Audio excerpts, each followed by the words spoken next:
Hi there, welcome into Energy Upgrade Feng Shui Tips 2021. We are in the third week of October. In fact, it's the last day in the third week of October. I'm Lisa Albin. I'm a Feng Shui master and quantum energy alignment practitioner. And I'm about to share with you today a frequency calibration that I like to call energy upgrade. And I'm going to be working with you to install all of the correct frequencies for you to feel whole, feel renewed, feel restored, and also to have a bird's eye view of the cosmic energy affecting all of you who are tuning in right now to my channel. If you're new to my channel, I welcome you. Thank you for showing up. And if you stumbled upon my channel by accident, I assure you it's not really by accident. You're meant to be here, so stick around. Don't forget to like, subscribe, and turn on notifications because I upload these energy upgrade sessions as I feel called each and every week. You get new content, and also I leave you with Feng Shui tips that are personalized to the week, to the cosmic energy, and to you. So this is just for you, those of you who are within my energy.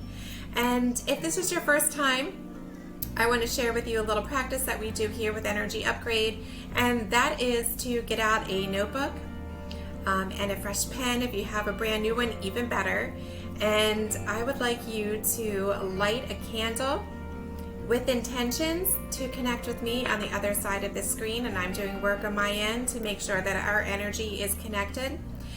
It is my belief, and you should have this understanding too, that we are all energy, and the energy between us is all vibrating at a certain frequency to be able to connect with us, and also with our highest and best self and greater good. So that is how we're able to connect through these virtual means. It's a great enhancement, this technology. I don't think it's anything to be scared of. I think if you maintain positive intentions and coming from a sincere heart, that this is something that can only benefit us in working with virtual means in this manner. In fact, nowadays many Feng Shui practitioners perform their consultations, just like myself. We perform many consultations internationally over these virtual means. So it even Reiki practitioners use this method as well. So I know it might be a stretch for those of you who are new, but those of you who have been tuned in, thank you so much for your questions, comments, and sharing with me your success that you've been achieving. Staying tuned in to this channel since I started these energy upgrades in January. It's been an amazing story. Each and every week is specific, different, and we learn a little bit more about ourselves and our life path journey. So Feng Shui is very much all about community, interconnectedness, and also that life journey, that life path journey, and maintaining a harmony between ourselves, our spaces, and the cosmic energy around us to live life to its fullest and to create a legacy for those around us of positivity. So it all starts here right now. If you have your pad, if you have your pen ready, I would like you to write down your goal. And if you've already been writing down your greater goal, I would like you to write down your intentions right now that you are actualizing, envisioning, and embodying right now as you move towards your desire. I'm going to give you a second. If you need to put it on pause, give it some thought, go ahead and do so, and then just turn it back on, and at your own pace you can take in this information. And I hope it's fun. I hope it's new. Thanks again for your comments. Thanks again for sharing your success. If you want to learn more about me and this deeper process that I can work with on a personal level, check out the link provided in my bio and my description, and you can learn more about how you can work with me there. Please make sure that you also share this channel, Energy Upgrade Feng Shui Tips, with a friend who it may resonate with. It's always great to take people along with us as we move forward. Very exciting. So this week, let's jump right in to the Yijing Reading, and then I'm going to share with you the quantum method that I use in helping to actualize our frequencies to be aligned for your 100% best energetic value. In this week, the ancient Yijing talks about prosperity. So right now we're in an energy of prosperity that's unstable and shifting into great power. You are lit up right now. In fact, you're illuminated. You may say you're on fire. People are drawn to you. You're a lighthouse. You're on top of the mountain, which means that you're not only exposed to all the elements, and also, yes, it means you may be exposed to threats, but we need to be mindful that we have proper footing and steadiness so we don't tumble.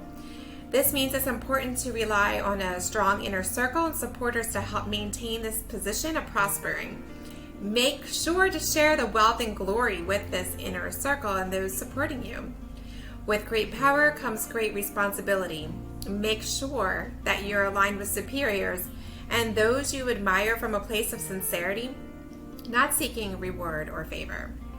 I'm going to go ahead and put this on pause for a second, and I'm going to tap into your emotional aura field as we're moving through the course of this reading.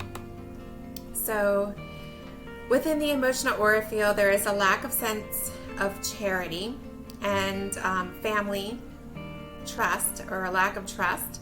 So let's go ahead and harmonize the energies around these issues, and it will result in words of wisdom for us to ponder. So again, this system that I use, it's not something I'm pre-programming. This is all organic. Aside from the Yijing reading I do ahead of time, I divine of the Yijing. It is a book of environmental science, very ancient, and it tells the story and the study of how all of the 5 earthly elements react with adversity, opportunity, and all the seasons of life. And so I many times use 3 coins and use these to divine of the ancient Yijing, and that means that I'm tossing these coins and tapping into our energy, and it results in these hexagrams. Getting back to the reading, maintaining a steady pace that we talked about in last week's reading is important. Maintain that focus on your desires with an inner peace. Maintain that inner peace and groundedness as you begin to shed systems and personality flaws that no longer serve. The question is this for the greater and highest good? This is a question that you should measure everything about, all of your considerations. If it's, should I do this or that, consider, is it for the greater and highest good? Beautiful. With that being said, I'm going to send you some energy. I'm going to supercharge to you, all of you tuned in. This will install for 2 weeks the frequencies of discernment of an inner circle. So being able to choose those around you at this time of prosperity. Also maintaining that prosperity, that open and flow, and that ease of flow. Steady pace, that inner peace that I just mentioned, and harmony. Mindfulness, sharing of wealth, and that being an instinct for you, not to hoard your wealth, but to share it with those, especially those who are supporting you while you're on top of the mountain. And intuition, having a keen intuition is one of the secret ingredients of Feng Shui. Intention and intuition. We each have it. It's not a superpower that I own and I only own and a few select Feng Shui masters. We each are born with this gift of intuition, and it's a matter of tapping into it. And then an inclination to move towards the highest good. Measure everything against whether or not it is aligned with the highest good. It's only going to take a minute to install these frequencies, and these frequencies are being shared with you along the positive fields of electromagnetic fields. So those frequencies, we know there's negative frequencies as well that some people are sensitive to in terms of getting headaches or disturbed sleep. This is something that we look for as while we're consulting in Feng Shui. But there's also a positive. With every negative, there's a positive. And this system works along the positive field within EMF to share this energy. So some of you may be feeling it right away, and some of you may feel it after a good night's sleep. Make sure you remain fully hydrated. Get a good night's sleep, just as if you've received a massage or Reiki healing session, acupuncture. You want to make sure you're fully hydrated because we're doing this energy work. Okay. And make sure, feel open to commenting. Let me know what you're feeling. Let me know if you're moving towards your goals. Let me know if you feel this energy of being lit up, illuminated, on fire. This is the time of prosperity and great power. So remember, with this great power becomes a great responsibility. This is one of the most popular areas that's requested in Feng Shui consulting, is the area of wealth. And I'm showing you right now a really confusing floor plan, but let me show you and demonstrate with a more simplified rectangular floor plan. This is a Bagua energy map in a simplified form. You may see this in more of an octagonal structure, but I've simplified it into a rectangle to be able to situate it on top of a floor plan. So this is a tool used by Feng Shui practitioners, consultants, to not only bless a property or a home or a plot, but okay, let's get back to this in a second. So these are the words of wisdom, tapped into the energy that we talked about within your emotional aura field. Write this down in cursive underneath of your goal and intentions, and ponder what this means to you. Words, we know, contain a certain frequency, and frequencies can either hurt us or they can motivate us. But in this case, consider this a frequency calibration. And these words might mean something for you directly, or they might remind you of a conversation that you've had. But this is all part of harmonizing your emotional aura field. The absence of pain means death. So when something no longer bothers you, you've died to that thing. What does this mean to you? All right, that's a pretty powerful statement. The absence of pain means death. So when something no longer bothers you, you've died to that thing. Let me know what this means to you. This could mean something in regards to a relationship, or it could mean something in relations to work, but this feels really personal to me. What does it mean to you? When something no longer bothers you, you've died to that thing. Pretty powerful words. So this may be something that is resolved in your sleep, some level of your consciousness. When we're doing this frequency alignment work, this is working within all the levels of your consciousness, your superconsciousness, your unconscious thinking. We're always collecting information, whether we know it or not. Even when we're sleeping, even when we're talking, we're receiving information, and that's imprinting in some way, being worked out in all the levels of our consciousness and awareness. So even just simply writing this down in cursive, my teachers, my mentors, and those who have trained me in the system taught me a lot about integrating words of wisdom into your psyche, into all the levels of your consciousness. It's really powerful to write this in cursive because it allows us to work with areas of our brain that aren't typically lit up, aren't typically working. So write this down in cursive. The absence of pain means death. So when something no longer bothers you, you've died to that thing. Okay, so going back to the topic of Feng Shui and prosperity, let's take a look at that. So the area of prosperity, also called wealth, also called abundance, is the back left corner from the wall that contains the main entrance. The main entrance, I'm not talking about your garage door if you use that every day. I'm talking about the architectural main front door. The door that your architect intended to be your front door. That's where we're aligning the map.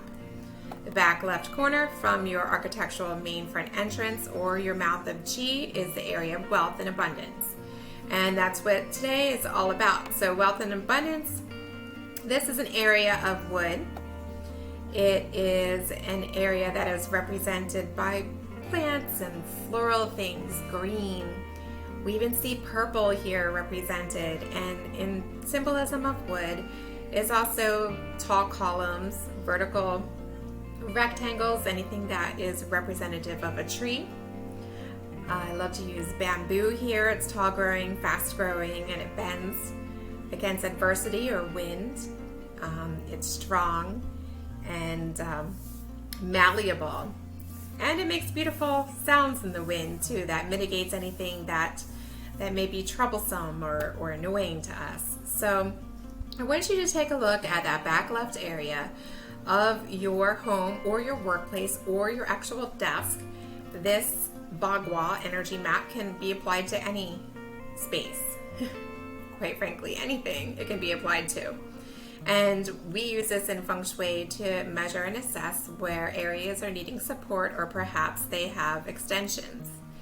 And if you need help in that area, you can check out the link provided in my description to see how you could work with me or one of my students with the Intrinsic School of Feng Shui. Feel free to reach out to me. I read your comments. I read all of your emails that come in. Make sure that I apply and answer. I apply some energy and answer them each day. So I really appreciate that. You can also use crystals within this area. You can use crystals that represent merchant stones. You can even use pyrite. Pyrite is a good stone to place with intention in this area if it means wealth or can represent wealth to you. I want you to place that object representing wealth, could be bamboo, could be plants, could be florals, and place it in the back left corner with your intention to allow wealth and prosperity and abundance to flow to you in regards of that goal and that intention that you wrote down on your piece of paper. You can also use a crystal, a Feng Shui crystal, to activate that area. I love Feng Shui crystals because they are, they're pretty. If you have a window in the area, they reflect and refract light. Light is one of the strongest manifestations of Qi or life force energy. And if you can put it in the right spot, it casts the most beautiful rainbows in the room. And children love it. Most pets love it. It can be a little powerful to cats, FYI. I found the hard way. But within these rainbows contains all of the colors to nourish auras. And I encourage you to use them if you feel called. If you need instructions on how to use a Feng Shui crystal, reach out to me. That's what I'm here for. Thank you so much for stopping by. Don't forget to hit like, subscribe, hit that like button. That helps me and encourages me to continue producing this content for you, these sessions that are complimentary, and I'm doing in a larger scale, but just to give you an idea of how we can work together on a personal level to manipulate and direct life force energy and Qi to support you better on your path, your life path journey towards your goals. It's been a pleasure meeting with you today. I'm Lisa Albin, Feng Shui Master, owner of Cloud9 Feng Shui, and co-founder of the Intrinsic School of Feng Shui. Connect with me on all the social media. I look forward to hearing from you soon. Many blessings times 9.